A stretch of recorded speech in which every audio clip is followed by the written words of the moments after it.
기도하시겠습니다. 사랑이 많으신 하나님 감사합니다. 오늘도 하나님의 거룩한 백성들 주일날 주님의 앞에 나와 아버지 신령과 진정으로 예배드리고 있습니다.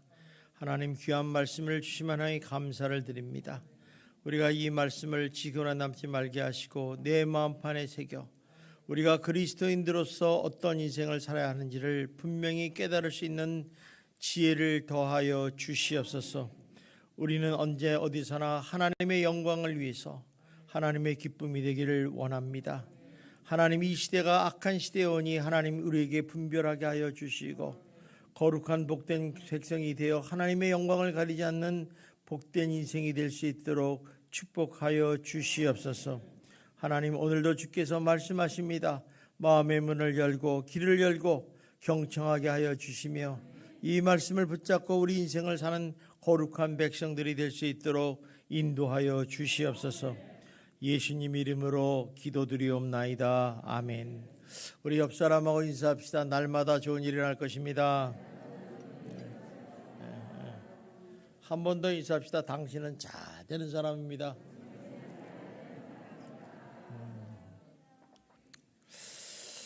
우리가 기드온과 그의 용사 300명 하면 여러분 너무너무 유명한 얘기죠. 사사기에서 일어난 사건 중에 아주 유명한 얘기입니다. 기드온이 300명의 용사를 가지고 미디안 족속과 아말렉 연합군을 수만 명을 대적해서 승리한 얘기입니다. 그런데 성경에 보면 이러한 사사기의 그 용맹도 보고 승리한 걸 보면서도 그렇게 좋은 평가, 긍정적이지 않다는 것을 발견하게 됩니다. 자, 우리가 인생을 살면서 어떤 일을 잘 마무리하고 초심으로 살아가는데 결국에 하나님 앞에 평가받을 때 참 너는 참 충성된 종이구나. 넌 참 잘 살았다. 이런 칭찬을 받아야 되는데 긍정적인 평가를 못 받았다. 자, 그 이유가 뭔가? 이제 살펴보면 우리가 전체적으로 보면 자신의 이제 기드온이라는 사람이 자신의 본분을 잊어버리고 성공 이후의 삶을 잘 관리하지 못했기 때문이라 이렇게 말씀하고 있습니다. 우리가 이제 성공하고 난 다음에 항상 우리가 이제 여러 가지 문제가 발생되겠죠. 그래서 이제 그 사람은 자기의 감정 처리를 못했다는 거예요. 또 돈, 또 여자, 관리, 권력, 또 자식 이런 인간의 생태적으로 약한 부분에서 그냥 여지없이 넘어졌기 때문이라고 성경은 보여주고 있습니다. 사실 기드온이 하나님으로부터 이스라엘의 사사로 부르심 받은 목적이 뭐냐는 거죠. 이 사사로는 이스라엘 백성들이 미디안 족속의 그 압제하에로부터 극도의 피폐와 고통에서 해방되기를 원하셨어요. 그리고 또 이스라엘 백성들이 우상을 섬겼거든요. 근데 이 우상을 타파하고 하나님만을 섬기는 백성으로 만들기 위해서 이스라엘 사사로 기드온을 세웠다는 것입니다. 그런데 그가 이런 사명을 가지고 사사가 돼서 미디안 그 연합군하고 싸워가지고 승리를 하고 성공한 이후에 문제가 뭐냐면 그는 자신의 그 공권력을 이용해서 치부를 하기 시작했다는 거예요. 다시 말하면 하나님께 영광을 돌리지 않고 은근히 자기가 왕이 되고 통치자 되기를 소원했다는 것을 보게 됩니다. 그의 모습을 이렇게 일면을 살펴보면 여러 가지가 있지만은 대표적인 게 뭐냐면 기드온이라는 사람이 여러 첩을 둬가지고 아들이 70명이를 낳았다는 사실이에요. 당시 이 통치자 외에는 이렇게 많은 처첩을 둘 수가 없고 또 아들을 많이 낳을 수가 없어요. 그런데 이렇게 했다는 사실을 보면 아마 그건 굉장히 권력을 좀 이용하지 않았을까. 또 세겜에 살고 있는 그 첩의 아들인 그를 낳는데 그 아들의 이름을 뭐라고 그랬냐면 나의 아버지는 왕이십니다라는 이름으로 아비멜렉이라고 이름을 지었어요. 그러니까 그 무슨 얘기냐면 나는 아비멜렉의 이름처럼 이 땅의 왕이 되기 싶다 이런 뜻이죠. 또 더군다나 자기의 정치적으로 그런 권력을 공고히 하기 위해서 금 귀걸이를 모아가지고 금 에봇을 만듭니다. 근데 이 에봇을 만들었는데 이 에봇을 보면서 이제 기드온에 대한 존경심과 지도자를에 대한 그 지도력을 상징하는 기념이 돼서 이스라엘 백성들이 이 에봇을 가지고 우상 숭배하기 시작했다는 거예요. 그러니까 하나님의 의도와 좀 다른 본질을 벗어난 삶을 살았던 사람이 기드온입니다. 그래서 우리가 여기서 주위에서 발견할 것은 뭐냐? 우리 인생이 자신이 무엇 때문에 부르심을 받았고 또 무엇을 위해서 존재하는가를 우리가 대한 자신의 본분을 잃어버리지 말아야 된다는 거죠. 아마 여러분들이 이렇게 예수를 믿고 우리 예수만교회 성도가 됐다는 것은 하나님의 분명한 여러분을 위해서는 목적이 있고 존재하는 이유가 있을 것입니다. 그냥 여러분이 교회 다니고 그냥 예수 믿고 했다가 그냥 천국 가는 그런 간단한 문제가 아니에요. 여러분을 통해서 하나님의 영광을 받으시고 주의 높임, 오늘 찬양이잖아요. 주의 높임을 받아서 나를 통하여 이런 말씀을 하시는 거예요. 그렇기 때문에 우리가 이 본분을 잊어버리지 말고 또 하나 우리 조심해야 해요. 하나님께서 우리에게 주신 물질이 있어요. 또 우리들의 건강이 있어요. 그죠? 은사도 있고 재능도 있고 또 직분도 있고 또 기회를 주셨는데 이 하나님께 영광 돌리는 계기가 돼야 되는데 이것이 올무가 되게 해서는 안 된다는 거예요. 어떤 사람은 이걸 잘못 사용해가지고 그것이 시험거리가 되고 정말 올무가 돼서 얼마나 고생하는 사람이 많습니다. 그런데 이 기드온이라는 사람이 이런 기회를 하나님이 허락하셨는데 하나님께 영광을 돌리는 데 사용하지 않고 오히려 죄를 짓고 우상 숭배를 하게 하는 만드는 계기가 되었다는 거예요. 그래서 그 대표적인 보기로 나오는 사람이 누구냐면 아비멜렉이라는 사람이에요. 네. 나의 아버지는 왕이라 이름으로 아비멜렉.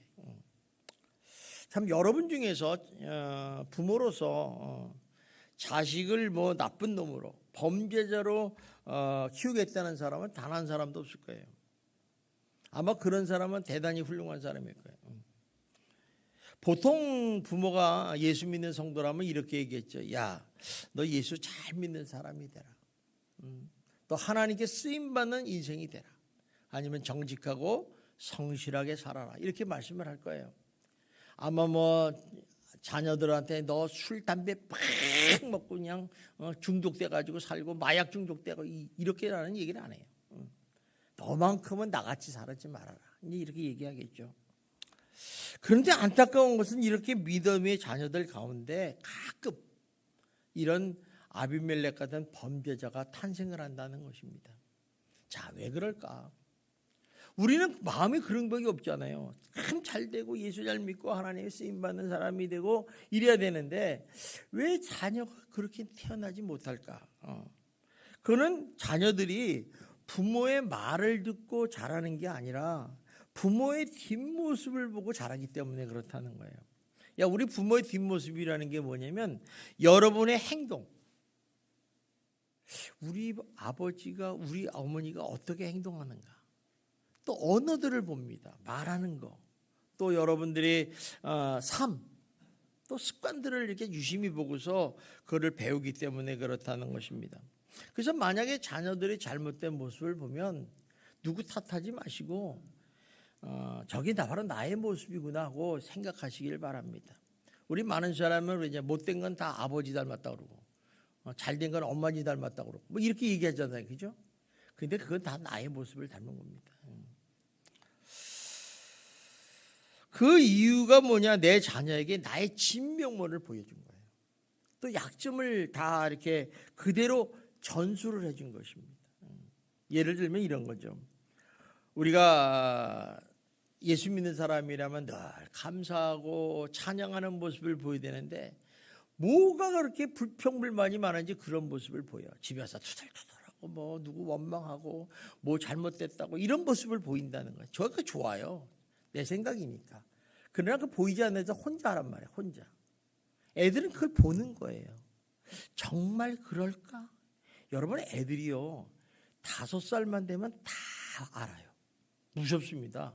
어리다고 모른다고 생각하면 안 돼요. 또 교회와 집에서의 모습이 달라. 교회에서는 거룩하고 하는데 집에서는 개판 3분전. 막 욕하고 막 소리 지르고 그런 모습을 보면서 자녀들이 어떻게 충격을 받습니다. 야, 우리 아버지, 우리 엄마 위선자야. 또 나쁜 습관들을 봐요. 저때 예수 믿는 사람은 저런 습관을 가져서는 안 되는데 왜 가질까? 근데 자녀들이 나는 안 갖겠어, 절대 안 해. 그러는데 절대로 해요. 여러분 참 이상해요. 콩 심은데 콩 나듯이 똑같이 합니다. 그러니까 우리가 이런 것은 나도 모르게 내 진문명이나 약점들은 누구한테 보여줄 수 없잖아요. 근데 집안에서나 내 삶 속에서는 그대로 자식에게 보여준다는 것이죠. 그래서 우리 삶들 모습이 자녀들에게 엄청난 좋은 영향도 끼치고 나쁜 영향도 끼친다는 사실을 여러분이 기억하셔야 됩니다. 그래서 우리가 믿음과 진리의 자녀들을 만들기 위해서는 여러분의 삶의 신앙의 본을 보여주기 위해서 이에 대해서 생명을 걸어야 돼요. 내가 이렇게 사는 건 좋은데 그건 자기 혼자서 살래니까. 그리고 살면 소리 지르고 싶으면요, 우리 교회 앞에서 동산에 올라가서 지으세요. 싸움박질하고 싶으면 그렇게 얘기해요. 목사님은 저 오늘 소리를 지를 테니까 좀 봐주시라고. 근데 안 들려요. 근데 집에서는 싸우지 마세요. 그러니까 이런 모습에 대해서 우리가 생명을 걸어야 돼요.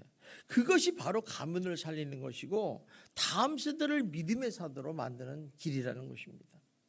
여러분, 우리 예수만교 성도님들은 정말 여러분이 다음 세대가 믿음의 세대가 되고 가문이 하나님으로부터 축복받는 그런 은혜의 세대가 되시기를 주님의 이름으로 축원합니다.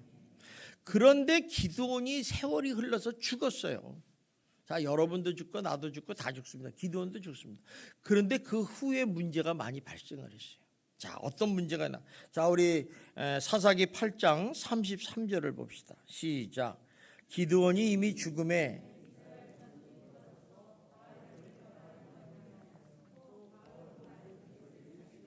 자, 기드온이 우상을 탕폐하고 하나님을 섬기라고 보냈는데 자기 사명을 감당하지 않았다는 거예요.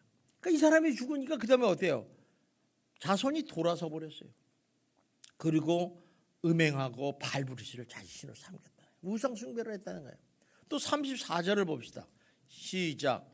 이스라엘 자손이 주의 모든 원수들의 손에서 자기들을 건져내신 여호와 자기 아이들의 하나님을 기억하지 못했다. 야, 여러분 1대에서 2대가 왔는데 하나님을 기억하지 못한다. 이건 굉장히 가르침이 없었다는 거예요. 그렇죠? 그래서 우리가 믿음을 잘 세워야 돼요. 세 번째는 뭐예요? 35절을 봅시다. 시작. 또 여룻바알이라 하는 기드온이 이스라엘에 베푼 모든 은혜를 따라 그의 집을 후대하지도 아니했다. 그러니까 기드온의 은혜를 모르는 거예요. 저분이 우리를 위해서 이렇게 헌신하고 기도하고 구했는데 그 은혜를 모르고 은혜를 하지 않았다는 거죠. 근데 더 놀라운 것은 그 기드온의 집에서도 문제가 있어요. 그게 사사기에서 이제 9장 1절부터 6절에 쭉 나오는 말씀이에요.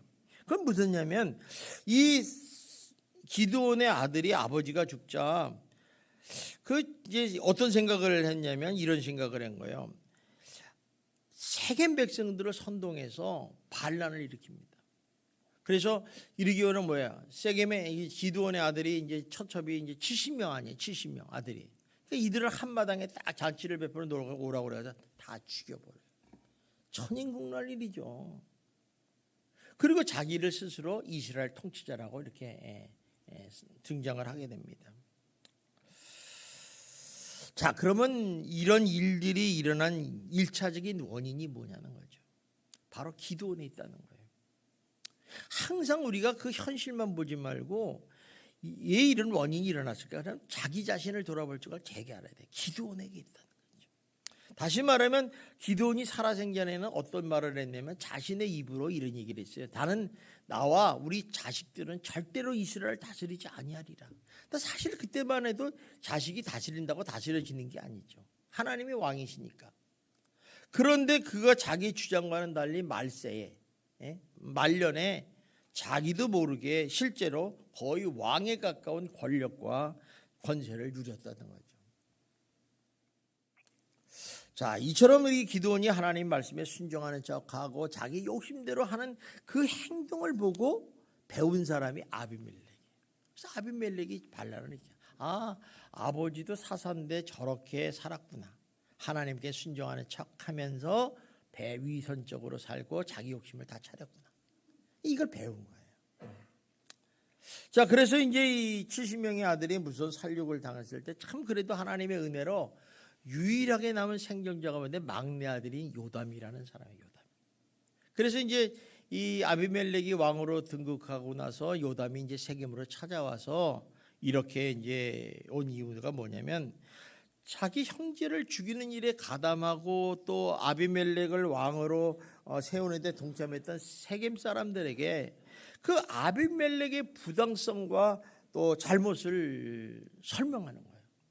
아비멜렉이 잘못됐습니다. 이 사람 왕이 아니에요. 이 사람 나쁜 사람입니다. 얘기하면서 또 뭐라고 얘기했냐면 아비멜렉을 왕으로 세운 것이 얼마나 큰 실수인가를 자세히 경고하는 거예요. 그래서 이거를 직설적으로는 얘기는 못하고 그래서 나무의 4가지 나무를 비유하면서 우리는 어떤 인생을 살아야 하는가 이렇게 말씀을 전하는 사기가 오늘 말씀의 얘기예요.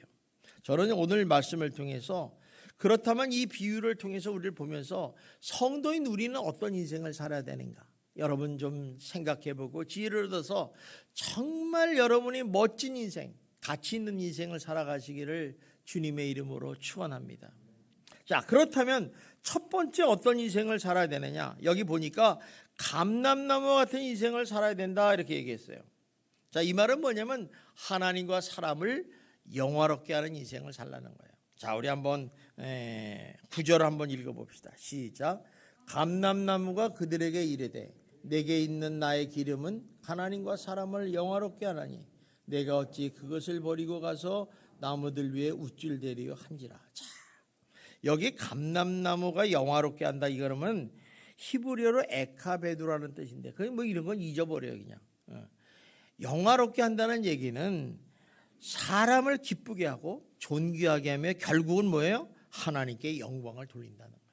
그러니까 우리가 착한 선한 행실을 통해서 하나님께 영광을 돌리는 인생을 살라는 거예요. 감람나무 같은 인생을 살라는 거죠. 근데 여러분 감람나무가 뭔가 우리는 잘 몰라요. 본 적이 별로 없는데 다른 말로 하면 올리브 나무라는 거 아시죠? 올리브. 이 올리브 이 감람나무는 중동 근대 지방이라든가 또 이스라엘 가면 이렇게 많이 내 있어요. 정말 많은데 일부러도 심어요. 그래서 광야 한가운데 갑자기 여러분이 이제 성지순례 가거나 여행을 가시면 보시면 갑자기 광야인데 푸른 숲단지가 나와요. 그게 다 감람나무예요. 근데 이 감람나무를 심는 이유가 뭐냐면 원래 그 중동 그쪽쯤은 척박하잖아요. 광야니까 이 척박 환경에서 잘 자라요. 그리고 해가 가면 갈수록 감람나무 열매를 풍성히 연다고 해요. 많이 연다고 그래요. 그러니까 이게 무슨 얘기냐면 감람나무 같은 인생을 살라는 말은 우리 신앙도 감람나무 같이 아무리 어려운 상황에서도 신앙이 꿋꿋한 믿음을 지키고 해를 거듭할수록 아름다운 신앙의 열매를 많이 맺으라는 거예요. 또 이 감람나무 열매와 기름은요 고대에 있어서 없어서는 안 될 귀중한 것입니다. 왜냐하면 이것은 사람들이 다 좋아해요.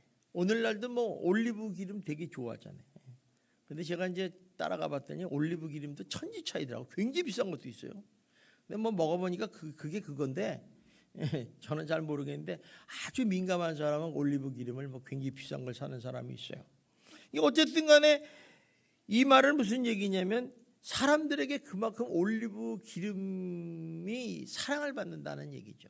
그래서 다시 말하면 감람나무 같은 인생을 살아간다는 얘기는 사람들에게도 사랑을 받는 인생이 되라는 거예요. 참 우리가 사람들에게 사랑받는 인생을 산다는 게 참 중요합니다.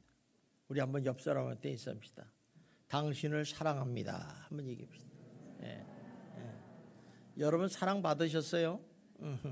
사랑 받으셔야 돼요. 아유, 당신은 안 봤으면 좋겠습니다. 이런 사람이 있어요, 진짜로. 꼴 보기 싫은 사람이 있어요. 근데 사랑받는 존재가 돼야 돼요. 가족에게도 사랑받고 옆집에서도 사랑받고 모든 사람에게 사랑받는 존재가 돼야지 어떤 사람에게는 사랑받는데 어떤 사람이 사랑받지 못하는 그런 인생이 되면 좀 이상한 인생이 될 수밖에 없습니다. 거기다가 이 감람나무의 기름, 올리브유는 하나님을 영화롭게 하는 아주 귀중한 것이에요. 우리가 이제 제사를 지낼 때 하나님께 소제를 드릴 때 이 감람나무유를 써요. 올리브유만 써요. 또 우리가 이제 왕 같은 하나님의 종인 왕과 제사장과 선지자를 기름 부을 때 이렇게 꼭 써요. 이 감람나무유를 쓰는 거예요. 또 여러분들의 성막과 성막의 모든 기구들이 있잖아요. 그걸 구별을 거룩하게 할 때 감람나무유를 가지고 거룩하게 만들고, 또 성막 안에 있는 등잔 있잖아요. 등잔의 기름도 감람나무 올리브유를 사용한다는 것입니다. 더군다나 이 사람들에게 환자들이 있잖아요. 환자들에게도 이제 이 치료제로 쓰이고 음식 첨가물로 사용한다는 거예요. 그러니까 다시 말하면 감람나무의 열매와 기쁨은 사람을 기쁘게 하고 존귀하게 하며 하나님과 하나님에게 영화롭게 하는 그런 역할을 한다는 거예요. 그러니까 얼마나 중요해요. 우리가 감람나무 같은 인생을 살아라. 이 감람나무는 그 숲속에서 가장 눈에 띄는 거예요. 야, 진짜 저 사람은 정말 우리 왕이 될 만하다. 그래가지고 이제 먼저 선택을 한 거 아니겠어요? 그런데도 불구하고 뭐라고 얘기했느냐? 이 9절 맨 밑에 보세요. 시작. 내가 어찌 그것을 버리고 가서 나무들 위해서 우쭐대리요. 내가 하나님과 사람을 영화롭게 사는데 내가 어찌 이걸 버리고 가서 나무들에게 우쭐대고 사느냐? 결국 백성의 굴림에서 횡포를 입사는 지도자가 안 되겠다, 이런 얘기예요. 이게 다시 말하면 이 감람나무는요, 자기의 분수를 알았다는 거예요. 자기는 하나님과 사람을 영화롭게 하는 것을 만족한다는 거예요. 우리 보통 사람들이 자기의 본분, 자기의 위치를 안다는 것은 대단히 중요합니다. 내가 누구냐, 이걸 아는 게 되게 중요해요. 이제 그거에 대해서 긍지와 자부심을 느끼고 충실히 살겠다는 거죠. 이 말은 하나님이 선하시고 기뻐하시고 부르신 받은 우리 성도가 마땅히 가져야 할 태도입니다. 우리 성도는 뭘 위해서 살아요? 하나님의 영광을 위해서 살잖아요. 우리 고린도전서 10장 31절 32절 한번 봅시다. 같이 읽읍시다. 시작. 그런즉 너희가 먹든지 마시든지 무엇을 하든지 다 하나님의 영광을 위해서 하라. 유대인에게나 헬라인에게나 하나님의 교회에서나 거치는 자가 되지 말고. 자, 먹든지 마시든지 뭘 하든지 다 뭐를 위해서 하라? 하나님의 영광을 위해서 하라. 이거 잊어버리면 안 돼요. 근데 이렇게 하나님의 영광을 위해서 살랐는데 하나님의 교회나 이방인이나 성도들에게 거치는 자, 걸림돌 내지 말라는 거예요. 걸림돌. 여러분, 어떤 사람은요 걸림돌 돼요. 그래서 성도들의 속마음을 이렇게 물어보면요, 저 사람 좀 안 나왔으면 좋겠다, 이런 사람이 있어요. 한번 옆 사람한테 물어봅시다. 당신은 걸림돌입니까, 디딤돌입니까? 한번 물어봐요. 대답은 하지 말고 한번 물어봅시다. 한번 시작.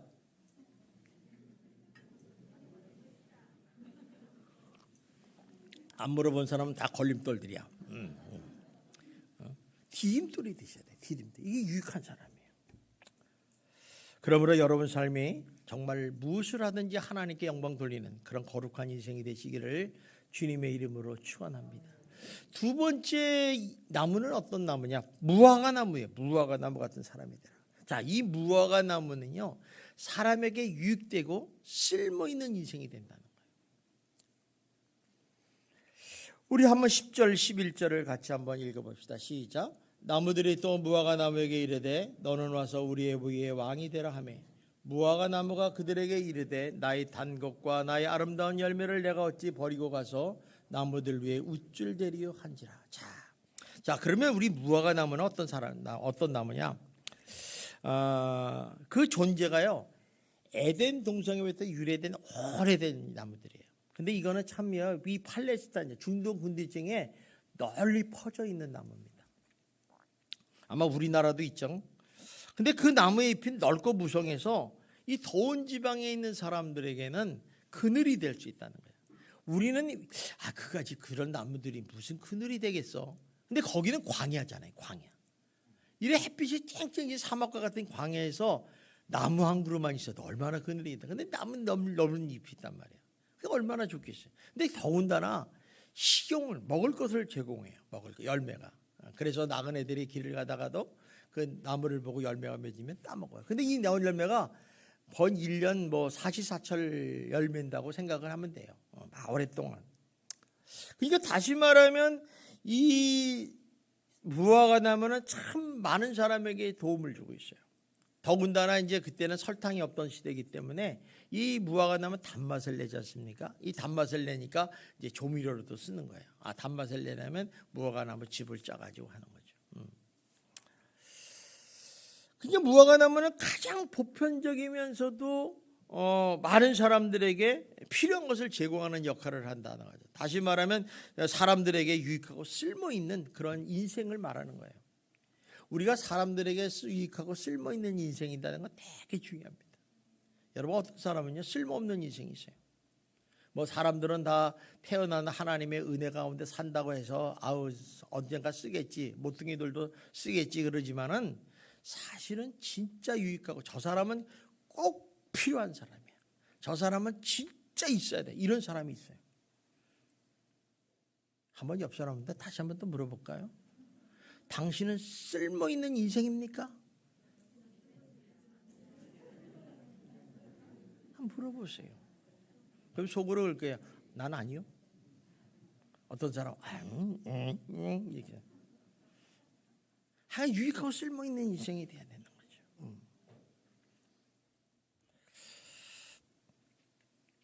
그렇기 때문에 무화과 나무는 풍성한 열매 맺는 일에 대해서 하나님이 주신 그 직분으로 생각하고 만족했다는 거예요. 그러니까 자신이 뭐예요? 왕이 되는 게 원하지 않는 거예요.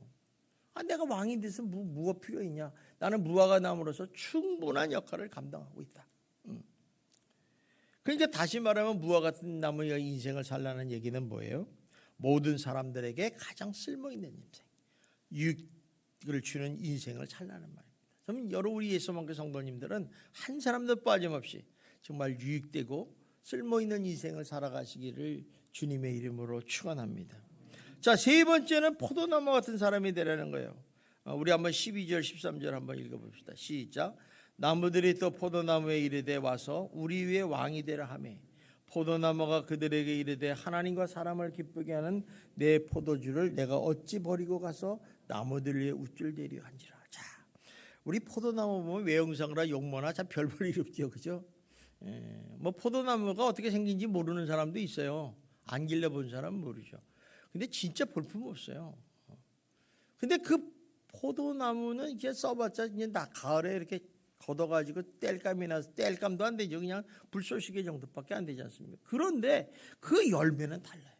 그 열매는 정말 사랑과 하나님을 기쁘게 하는 거예요. 이 포도나무는 이 팔레스타인 사람들에게는 일상생활에 굉장히 밀접한 가지고 있는데 평상시 때는 과일로 먹습니다.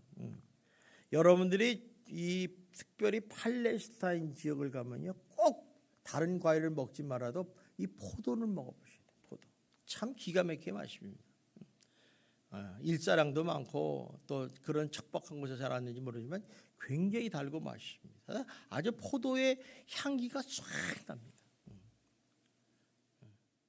근데 이 아주 송변정이 있는 이 과일인데 이것이 물이 부족한 지역 아닙니까? 그러니까 물 부족한 대신 음료수로 사용하네. 음료수. 그리고 또 이제 이것을 잔치나 이런 데서 이제 흥을 돋궈주는 포도주로 사용하기에 생명의 기쁨이라는 말이 붙어 있어요. 참 이 포도나무 열매는 이렇게 중요하죠. 또한 이거는 위장계통을 치료하는 약으로 써요. 포도나무의 즙이.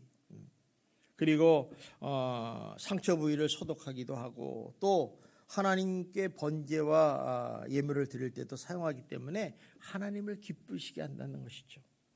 한마디로 하나님과 사람들에게 기쁨을 주는 일을 버리고 어찌 내가 왕이 될 수 있느냐. 여러분, 사람이 하나님과 사람에게 기쁨을 준다는 게 얼마나 중요한 줄 아십니까? 정말 우리 옆에 한 사람의 기쁨을 주는 사람이 있으면요, 그 공동체가 살아납니다. 여러분, 가족 중에서 누가 하나 인상 팍 쓰고 들어오면요, 집안 분위기가 좋습니까, 나쁩니까? 아, 여러분 집안은 다 좋네. 기분 더럽게 나쁩니다. 한번 오늘 집에 가셔서 인상 한번 팍 쓰고 밥을 먹지 마세요. 그러면 다들 밥 못 먹어요. 기쁨을 줘야 돼. 그게 여러분 힘들어도 아파도 힘들어도 할렐루야 찬양합시다.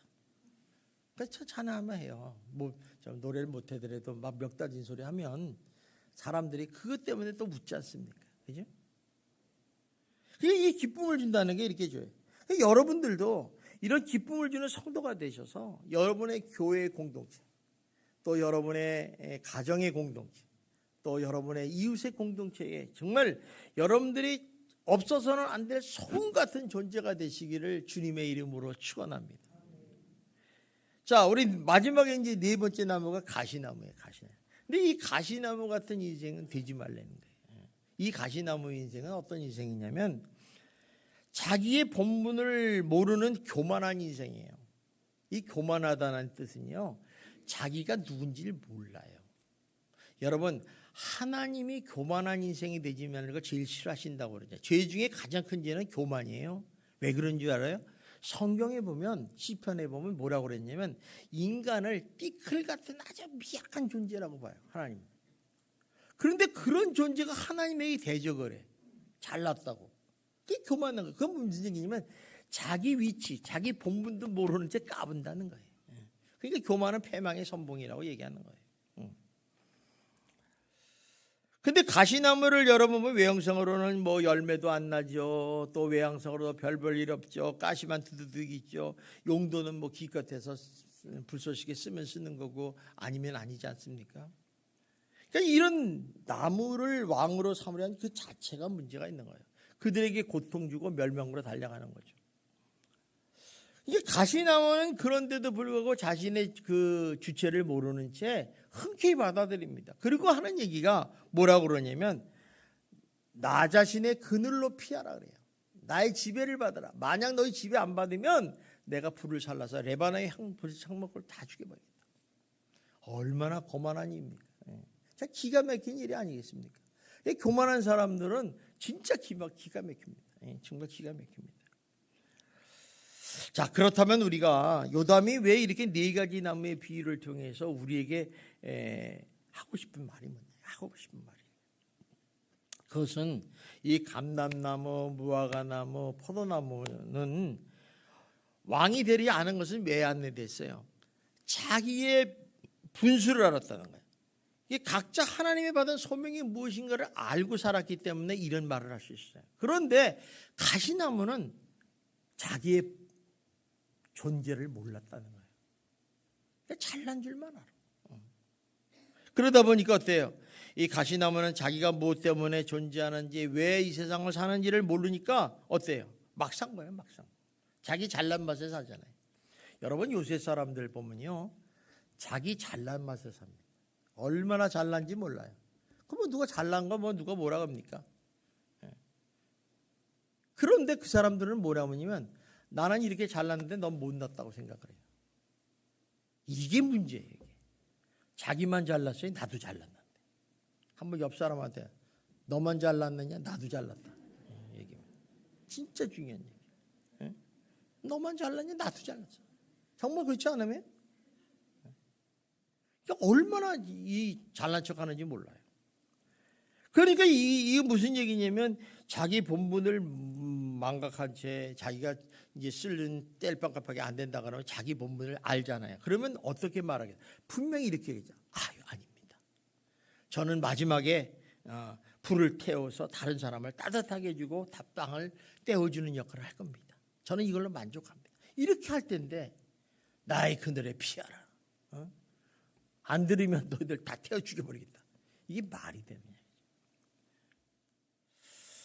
그래서 우리가 이렇게 하나님께서 우리들에게 무엇을 찾으시고 무엇을 원하시는 것을 안다면 우리들의 인생이 어떤 모습으로 살아간다는 걸 깨닫게 되는 거죠. 근데 이거를 모르니까 자기 멋대로 사는 거예요. 그게 굉장히 소모하는 인생을 살게 돼요. 그래서 이렇게 사는 사람들의 특징이 뭔지라니까 나중에 보면요, 야, 인생은 별거 없네. 내가 한 일이 하나도 없다. 그래서 뭐라 그래요? 헛되고 헛되니 헛되고 헛되도. 그렇게 얘기하는 거예요. 여러분, 인생은요, 정말 가치 있고 보람 있는 인생을 사시기를 주님의 이름으로 축원합니다. 우리 하나님이 없이 살아가는 세상 사람들의 특징이 뭔 줄 아십니까? 항상 이렇게 해요. 언제나 먼저 내가 주인이에요. 내가, 나를 위해서 살아가요. 나를 위해, 나. 그런데 우리가 세상 사람들과 그리스도의 삶이 다른 게 하나 있어요. 특징이 뭐냐? 그리스도인들은요, 삶의 특징이 뭐냐면 언제나 하나님, 예수님이 먼저예요. 왜 그러냐면 하나님이 우리 삶에서 가장 중요한 부분이기 때문에. 핵심이에요, 핵심. 우리는 하나님 없이는 살 수가 없어요. 포도나무가 가지를 떠나서는 살 수가 없어요. 근데 우리는 살 수 있다고 그래요. 여러분, 물고기가 물을 떠나서 살 수 있겠습니까? 없겠습니까? 그런데 살 수 있다고 생각하는 사람들이 있어요. 살 수가 없어요. 우리에게 가장 중요한 핵심이 하나님이에요. 그러니까 하나님이 우선이에요. 그다음에 두 번째로 어떤 사람? 이웃을 위해서 살아요. 이웃을. 상대방을 위해서 살아요. 세 번째가 나 자신을 위해서 산다는 거예요. 이게 다른 거예요. 그러니까 세상 사람들과 그리스도인의 삶은요, 정반대예요. 이 그리스도인 사람들과 세상 사람들이 어울린다는 것은 말도 안 되는 얘기예요. 마치 어둠과 빛이 어울리는 거랑 똑같은 거예요. 근데 이런 걸 모르는 사람들은 어떻게 해요? 세상과 타협하면서 즐겁게 사는 게 행복이다 이렇게 생각해요. 행복은 무슨 행복입니까? 행복 아닙니다. 인생을 낭비하는 거예요.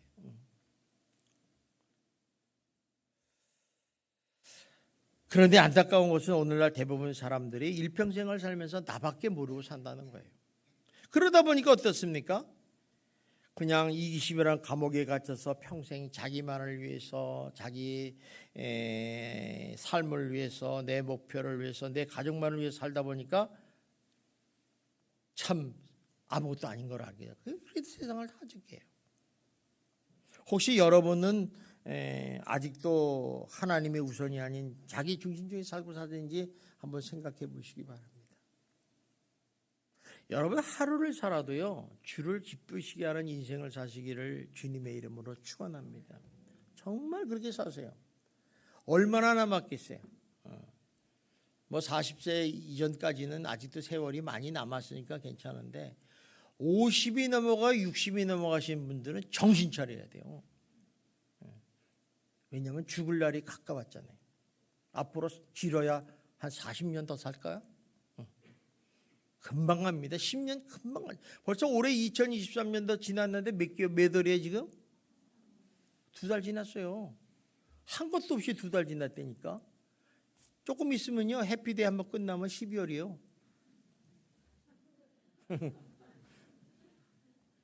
또 하루 한 달 먹는 거예요. 이건 뭐 우리 마음대로 되는 게 아니에요. 우리 마음대로 되는 게 아니에요. 근데 아비멜렉은 정말 안타깝게도 자신만을 위해 인생을 살았어요. 그러니까 인생의 본본, 인생의 삶의 목적을 모르는 소모하는 인생을 살았어요. 결국 그는 하나님 위해서 이웃을 살지 못하고 오직 자신의 이기적인 욕망만을 살다가 결국 비극적인 인생으로 끝나고 맙니다. 성도 여러분, 우리가 하나님과 이웃을 위해서 산다는 것은 무엇이냐? 하나님과 이웃을 섬긴다는 거예요. 우리 섬김에 대해서 굉장히 좋아하시죠, 그죠?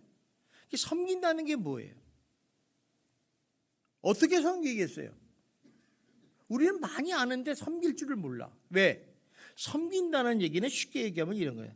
상대방에 도움을 준다. 유익이 되는 인생을 산다는 것이 무엇인지를 안다는 거예요. 그래서 그렇게 하는 거예요. 옆 사람이 돈이 필요하면 돈을 줘서 그들을 유익하게 하고, 옆 사람이 밥을 필요하면 밥을 줘서 밥을 유익하게 하고. 섬기는 삶의 행동 중에 하나가 구제 아닙니까? 구제. 그 남을 위한 거죠. 그거 얼마나 아깝습니까? 남을 위해서 밥을 주고 돈을 주고 쌀을 주고 쉽지 않아요. 섬기는 게 이런 거예요. 여러분 섬기셔야 돼요. 아내가 남편을 잘 섬기고 남편이 아내를 잘 섬기고 부모가 자녀가 부모를 잘 섬기고 이게 섬기는 거예요. 섬기는 거. 이런 섬김의 공동체가 될 때 아름다운 인생을 될 수 있다는 거예요. 오늘 보십시오. 감람나무와 하나님과 사람을 영화롭게 했어요. 또 무화과 나무가 일상의 가장 편안한 상태에서 사람들에게 매우 유익한 인생을 살았어요. 또 포도나무가 기쁨을 줬어요. 근데 가시나무가 한 일이 뭐가 있어요? 가시나무 한 일은 아무것도 없어요. 그냥 자기들 순수면서 내 그늘 밑에 와서 피해라. 내 집에 받아라. 내가 왕이다.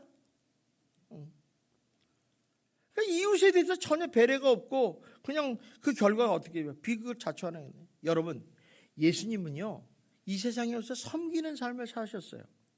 어떤 삶을 사는지 알까요? 우리 마가복음 10장 44절부터 45절 한번 봅시다. 자, 시작. 너희 중에 누구든지 으뜸이 되고자 하는 자는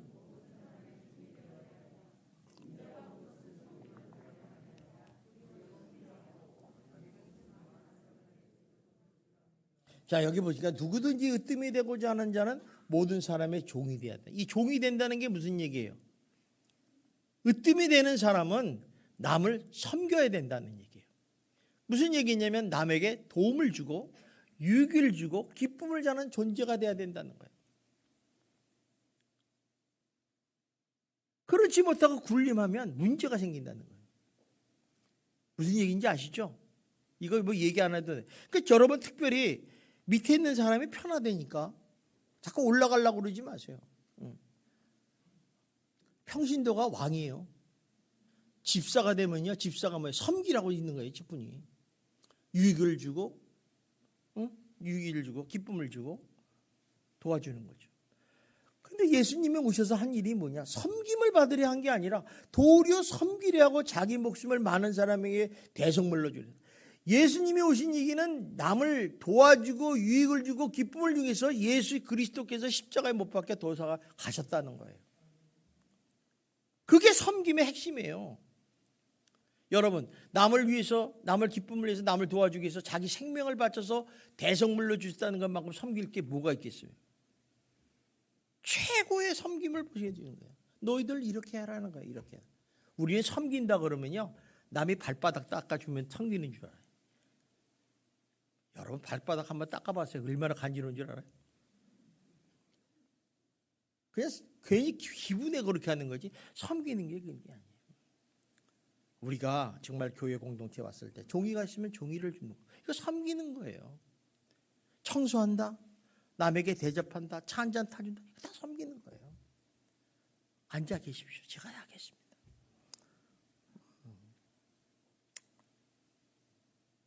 자, 그러니까 이게 굉장히 중요한 거예요. 섬긴다는 얘기가. 근데 가시나무는 섬기는 삶을 안 왔어요. 그가 한 것은 뭐가 있어요? 한 가지 딱 있어요. 남을 찌르는 거였어요. 찌르는 거. 가시가 찌르지 않겠어요? 남에게 상처 주는 일을 해요. 그래서 피를 흘리게 하고 파괴를 시킨다는 거예요. 우리가 이를 통해서 발견하는 메시지가 뭐예요? 우리는 가시나무와 같은 인생을 살아서는 안 된다는 거예요. 뭐 주먹으로 폭력을 해서 뭐 그 사람에게 상처를 주고 넘어뜨리는 거, 이것도 찔리는 거겠지만 사실 이런 일은 별로 없잖아요. 우리가 어떤 일이 가장 많냐면 어떤 사람에게 대해서 말로 악담하는 거. 막 쌍욕하는 사람이 있어요. 더러워야죠. 거기다가 뭐예요? 거짓말해. 여러분, 있는 거를 그대로 얘기해야지 왜 없는 얘기를 거짓말해? 자기 생각으로. 모르면 모른다고 그래야 돼요. 아는 척하고 거짓말하는 거예요. 아는 척하고. 난 다 아는데 그런 것 같아. 그런 것 같지 진짜예요? 아니에요. 하나님 거짓말 되게 싫어하잖아요. 또 뭐예요?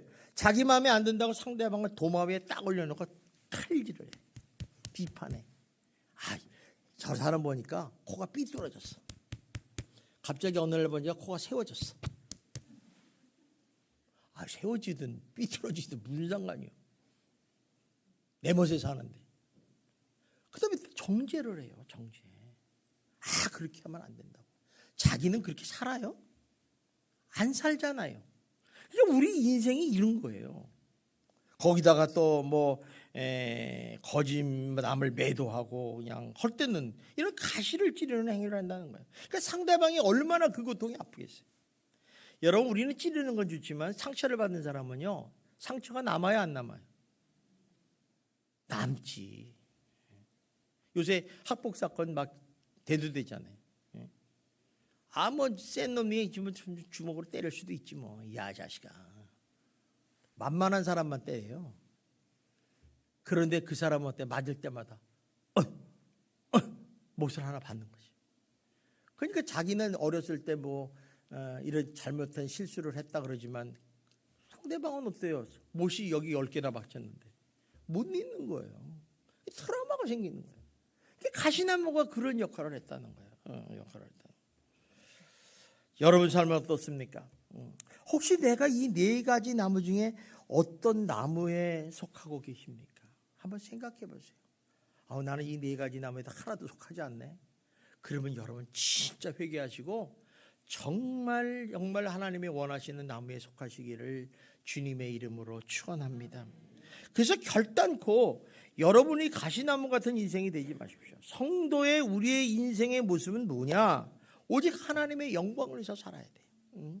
그분의 거룩하고 이름을 존귀하게 하며 이 위해서 인생을 살아셔야 되고요. 두 번째는 어때요?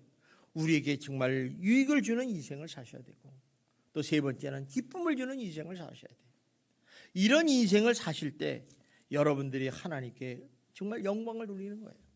그러므로 오늘 이 시간에 여러분 하나님과 사람에게 영광을 돌리시고 또 많은 사람들에게 유익을 주며 기쁨을 주는 복된 인생을 사시기를 주님의 이름으로 축원합니다. 기도하겠습니다. 사랑이 많으신 하나님 아버지, 감사합니다. 오늘 4가지 나무의 비유를 통해서 우리가 너무너무 잘 아는 거지만 정말 나는 어떤 나무에 소속해서 인생을 살고 있는가 다시 한번 우리 자신을 돌아봅니다. 정말 우리가 가시나무 같은 인생이 되지 말게 하시고 감람나무나 무화과나무나 포도나무 같은 인생이 되어서 하나님을 기쁘게 하고 유익을 주며 하나님께 영광 드리는 그런 거룩한 인생이 되게 하여 주시옵소서. 예수님 이름으로 기도드리옵나이다. 아멘.